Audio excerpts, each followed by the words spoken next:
بسم اللہ الرحمن الرحیم دیگراں باشد کی جوید وصل دوست دیگراں باشد کے جوئے وصل دوست جوید وصل دوست جوید وصل دوست زاں کے از دشمن حذر کردن نکوست زاں کے از دشمن حذر کردن نکوست اے برادر گرد خردداری تمام گر خردداری تمام نرم و شیری گوئی با مردم کلام ہر کی باشد تلخ گوئی و ترش روی ہر کے باشد تلخ گوئی و ترش روی دوستا از وی بگرداند روی بگردانند روی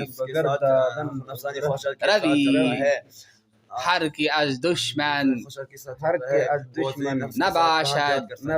پرحذر عاقبت بیند ازو رنج و ضرر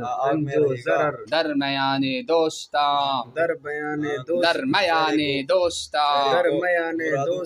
مسرور باش گر خبرداری ز دشمن دور باش در جواری خود عدو را رحمت از برائے آنکھ دشمن دور به با محباں باش دائم ہم نشین ناتوانی روی آدا را مبین اے پسر تدبیر رہ را تو شکن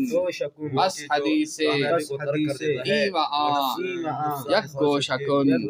زندگی گزارتا ہے اللہ کے حکم اور دیگراں باشد کے قرآن سے سن وصل دوست زاں کے از دشمن حذر کردن نکوست اے برادر گر خبر خردداری تمام نرم و شیرین گوئی با مردم کلام ہر کے باشد تلخ گوئی و ترش روی دوستاں ہر کے از دشمن نباشد پرحذر عاقبت بیند رنج و ضرر درمیاں دوستاں مصر و برباش گر خبرداری دور باش درج خود راہ مدہ از برائے آنکھ دشمن در با محباں باش دائم ہم نشی تا توانی روئے در را مبی اے پسر تدبیر را تو شکن پس حدیث ایم آیت گوشکن دوسرا وہ ہے جو دوست کا وصال ڈھونڈتا ہے دوست کا وصال ڈھونڈتا ہے دوست کے ساتھ ملنا چاہتا ہے اس لیے کہ دوست سے پرہیز کرنا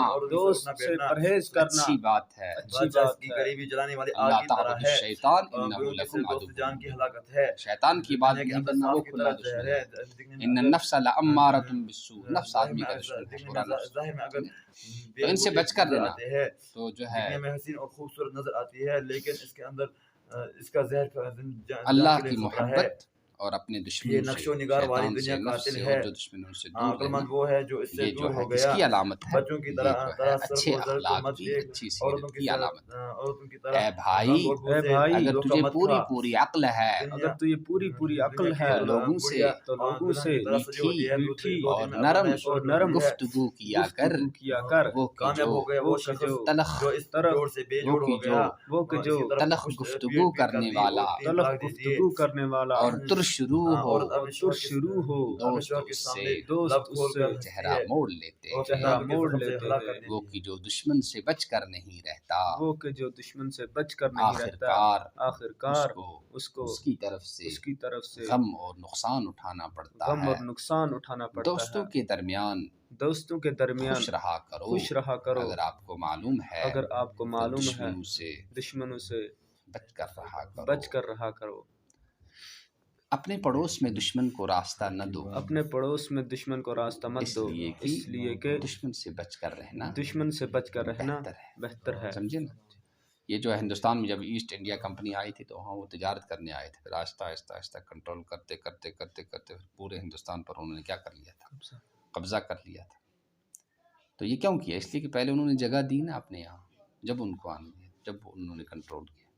تو یہ قاعدہ یاد رکھنا چاہیے کہ دشمن سے کیا رکھنا چاہیے، دور رہے۔ اسی طرح اور بہت ساری جگہیں ہیں جہاں ادھر ادھر کے قبضے ہو گئے ہیں، کیا ادھر ادھر کے قبضے ہو گئے ہیں۔ تو یہ کیوں ہوئے؟ اس لیے کہ جب انہوں نے پہلے ان کو راستہ دیا، آنے کی اجازت دی، تو جب انہوں نے پھر ایسا کیا۔ دوستوں کے ساتھ ہمیشہ بیٹھا کرو، جہاں تک آپ سے ہو سکے، دشمنوں کے چہرے کو مت دیکھو، سمجھے نا؟ خواہ جا کے دشمن کے ساتھ ہاتھ ملانا یہ اچھی بات نہیں ہے، دشمن سے دور ہی رہنا چاہیے۔ بہت سارے مطلب ملکی مسائل ہیں، آج بہت ساری جگہیں ایسی ہیں جہاں باہر کے بادشاہوں، باہر کے لوگوں نے آ کر کیا کر لیا، قبضہ کر لیا، جیسے فلسطین ہے اور اپنے یہاں۔ تو پھر کیا ہے، تو پھر ان کا نکالنا کیا ہو جاتا ہے، مشکل ہو جاتا ہے۔ اے بیٹے، راستے کی تدبیر کو توشہ بنا لے، یعنی پہلے سوچنا چاہیے آدمی کو مجھے کیسے کرنا ہے کام، کہاں سے کرنا ہے شروع، پھر اس کی اور اس کی بات کو ایک کونے میں رکھتے ہیں۔ اللہ کے نبی صلی اللہ علیہ وسلم سے کہا گیا وَشَاوِرْهُمْ فِي الْأَمْرِ، صحابہ کرام سے مشورہ کیا کرو، حالانکہ ان پر تو وحی آتی تھی، ان کو مشورے کی کیا ضرورت تھی، امت کو تعلیم کے لیے۔ پھر جب مشورہ، پھر کہا فَإِذَا عَزَمْتَ فَتَوَكَّلْ عَلَى اللَّهِ، جب تو نے کیا ارادہ کر لیا تو اب اللہ پر بھروسہ کر۔ اب جب تم نے مشورے سے کوئی کام ہو گیا طے، تو اب اس کی اور اس کی بات سننے کی ضرورت، جو مشورے میں طے ہو گیا وہ کرنا ہے۔ ایک منٹ